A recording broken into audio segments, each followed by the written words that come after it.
Единороссы сегодня оказали продуктовую помощь маломобильным гражданам нашей республики. Более 2 недель назад на базе Ингушского регионального отделения фракции «Единая Россия» был создан волонтерский центр. Его сотрудники принимают заявки на помощь от тех, кто остро нуждается сейчас, в период карантина. Сегодня развезли продукты первой необходимости по нескольким адресам. Микаил Тангиев об этом подробнее. Лидия Эльмурзаевна?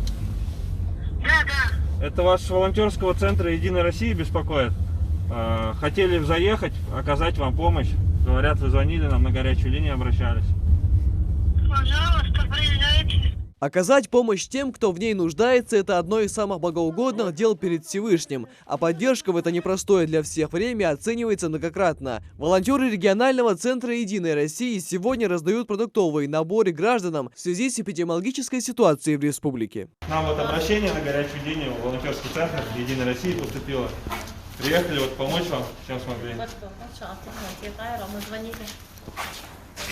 Раздачу продуктовых наборов проводят ребята из волонтерского центра, который был открыт 23 марта на базе региональной общественной приемной «Единая Россия». С этого дня волонтеры ежедневно обрабатывают десятки звонков со всей республики и оказывают помощь ветеранам, одиноким пожилым людям и малоподвижной группе населения. Вы звонили в волонтерский центр на горячую линию, просили помочь, вот мы приехали. В этот раз внести свою лепту в это благородное дело решили депутаты фракции «Единая Россия» в парламенте Республики Ингушетия. Народные избранники помогли нуждающимся и передали в Ингушское региональное отделение партии 100 комплектов продуктовых наборов. В списке такие продукты первой необходимости, как сахар, мука, растительное масло, гречка и макароны. Вся эта работа организована, и инициатором этой акции стал руководитель фракции в Народном собрании Тунгой Магомед Умарович.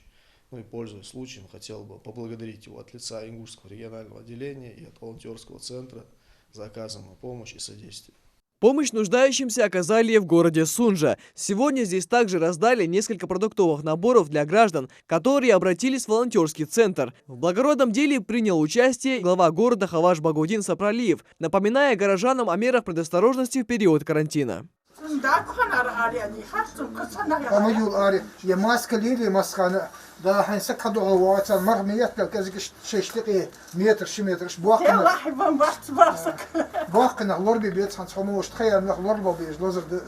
Все, кто принимает участие в этом деле, уверены, взаимная помощь и поддержка всего народа – это ключ к победе в борьбе со всеобщим недугом. Микаил Тангиев, Мербек Миржоев, Новости 24.